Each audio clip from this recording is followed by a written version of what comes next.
Okay, so onwards and upwards. So I thought it would be a while before I got my hands on a broken ZE50 because they all have a 5-year warranty and they came out in 2020 and obviously it's not 2025 yet.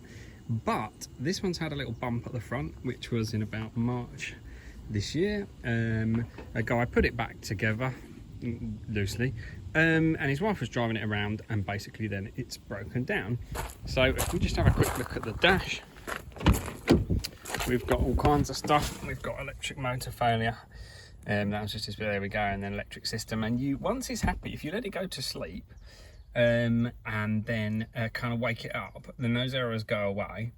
You can start the car, you can also charge it, but as soon as you're trying to put it into drive or reverse, then it comes up with all the faults and goes back into neutral. It's got fault codes for the motor controller and also for the DC-DC converter. So it'd be interesting to see if sort of how they're interrelated. But yeah, I just thought this was quite interesting. I'll do a sort of diagnostics video. But just, yeah, general look at the vehicle really. So these ZE50s came out from 2020, so they've got slightly different suspension. It's got 5-spoke wheels, slightly beefier suspension because the suspension was a weak point on the Zoes. And for this particular one, yeah, I mean, it's not pretty under here. I'm going to replace this panel. I could do with this part, but that's not particularly easy to get hold of. I might be able to just, you know, improve that a bit. And also this like slam panel has been put back together badly, so they're definitely getting replaced. This panel fortunately clips out from under here. If you take this trim off, and then you can take that section out, you don't have to get a whole new front bumper. Which is cool. Yeah, it's been sort of painted not very well. You can also see this, there's a trim missing here, so you shouldn't be able to see through. There's also, you can see the tyre there. There's the front part of the arch line that's missing. So, you know, it's like half a car. Yeah, you can see it's been sprayed by somebody's mate, I suspect.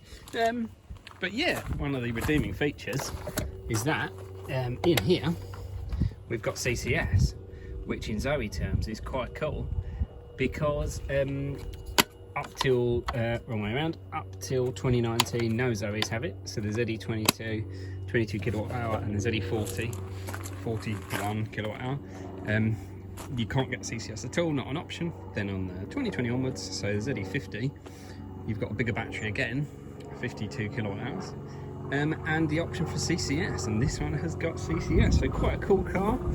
Yeah, and it's going to be good to get involved. There's a few notable differences. Hopefully you can hear me above the planes and the wind.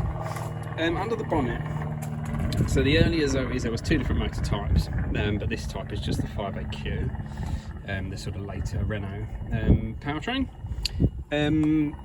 So it's sort of similar, but there's a few tweaks in the ZE50. Notably, the 12-volt battery is actually in a different orientation. So it's normally the other way around, with the terminals facing you.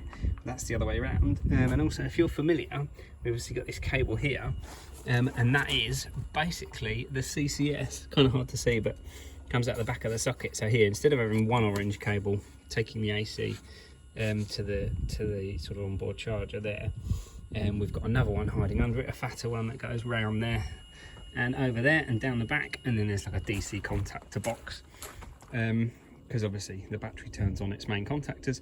You don't really want the CCS socket being live with 400 volts as you're driving along, so there's obviously, you need some kind of extra relays to sort of switch the socket off when it's not doing the charging. So yeah, you can kind of see, because this is not in the right position, see that should be back there and then it would look correct, and it's not right there sort of thing, but that's because that panel's been smashed a bit. So basically, yeah, the interesting thing on this car to see will be, is the fault just random and it's just happened because Zoes can have faults, or is this because of the accident? Did something get squidged? It's been driven around for a few months and not very long since the accident. It was obviously a bit of a bump, but yeah, we'll see. Obviously I need to take this front end off and kind of have a look, and we'll kind of go from there then really. So, but yeah, an interesting project. Obviously from next year onwards, ZE50s are going to get out of out of warranty, so there'll be more of these coming along, so it's good to get hands on one. The first one is often an accident damage one because of the warranty, but yeah, quite cool. So start of a new project. All right, cool.